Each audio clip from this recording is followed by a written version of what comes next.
Most of us remember our first set of wheels, from our first tricycle, big wheel, scooter or skateboard, even our roller skates. It was a dose of independence, a taste of freedom. As communities make it easier to use pedal power to get around, more people are enjoying the benefits. Fewer cars on the road means less traffic congestion and cleaner air. More miles on a bike results in better health. And cycling boosts the economy, supporting more than 1 million jobs nationwide. At the beginning of this decade, cycling was the second most popular outdoor activity in the U.S. 42 million Americans aged 6 and older rode a bike for recreation. And nearly half of all Americans said they would like to see more bike facilities in their communities. Leaders from cities and towns across the U.S. are making efforts to create opportunities for those who want to utilize active transportation. The Utah League of Cities and Towns hears the needs of communities through their elected leaders. Cameron Deal with the League. What are they asking for to create these healthy trail systems? Residents want multi-use paths that are separate from the street, that are easy and safe to use. They want places where their kids can use them to go to school, where people can use them to go to work and run your errands during the day. A nice, safe, multi-use path. Cameron shows us a city that serves as a good example in providing active transportation alternatives. The city, at the base of the Rocky Mountains, has figured out how to connect homes to the workplace, to the parks, and the mountains, and just about anywhere one might need to go. Cam, tell us what it is about this place that makes it so easy to get around. Well, I could tell you, but instead I'd rather show you. Well, the benefits for a system like this are phenomenal. First, you're taking cars off the road because people can use the safe and easy multi-use path system as an alternative means of transportation. You can go anywhere you want in town on a mixed-use path, including going to work. Your kids can use the bike path to go to school. You can ride your bike for fun and to get in shape.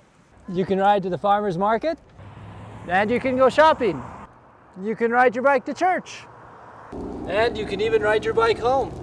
In this city, there are 145 miles of designated trails for hiking, walking and running, and cycling, and 60 miles of paved trails that run through the city.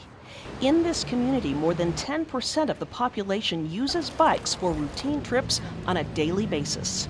There's a lot of people that their only transportation to and from work that they use, they probably have a car, but the only one they use is the bike. And some of those trails are open space trails here on the flat. But they're not a mountain bike trail, they're a transportation trail. We have some trails on open space that really are managed by our transportation folks. In some areas, multi-use paths provide 3 separate lanes for bikes going each direction and for those who choose to walk. In neighborhoods, cyclists use paved paths or bicycle lanes and can routinely find signs pointing out directions and even mileage to familiar streets, parks, and areas of town. When cyclists must ride with traffic, there are designated bike lanes with directive signs marking the proper areas to ride or turn, and caution signs so that traffic can steer clear of bicycles. Whenever possible, cyclists and pedestrians are kept out of vehicular traffic. Tunnels conveniently run underneath busy roadways. We have a 10-foot wide multi-use path, and it's basically white concrete. It's got the markings that show bike in each direction. And then adjacent to that, we have a red colored concrete, and that is for pedestrians. And so we do separate the modes. It also goes through an underpass underneath Broadway, one of our major arterial roadways, and it's adjacent to the creek. And there's a couple steps up for pedestrians to stop and look and enjoy the creek. So you kind of have the best of all worlds.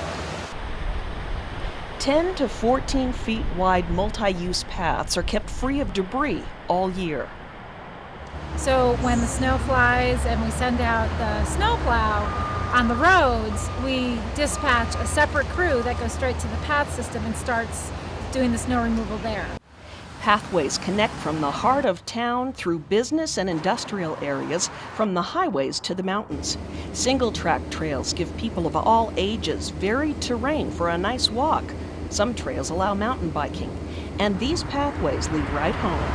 It is a walkable, bikeable community. It's very integrated. This is right in the middle of downtown. Our library is over here, our municipal building is here. Pearl Street Mall is 2 blocks away, and there's a grocery store a block away. So you can get anywhere and to complete all your trips. That companies move here so that their employees can enjoy the trails and the trail system. It really is priceless. I mean,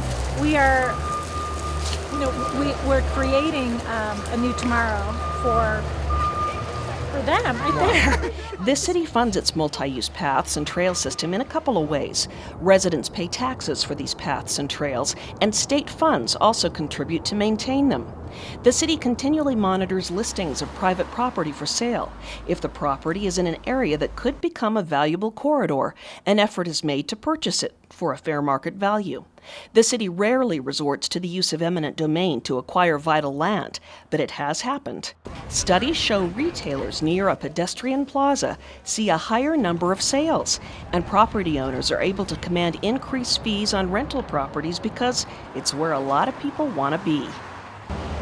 To see the changes in the community and to see something get built, to see the difference that it makes in people's lives, it's great. And to see a kid learn how to ride a bike and then use it as a tool, in a way, a transportation option, really is a tool of independence. Multi-use paths, which keep cars separate from those on foot or on a bicycle, make transportation more viable for everyone. For the Utah League of Cities and Towns, I'm Susan Wood.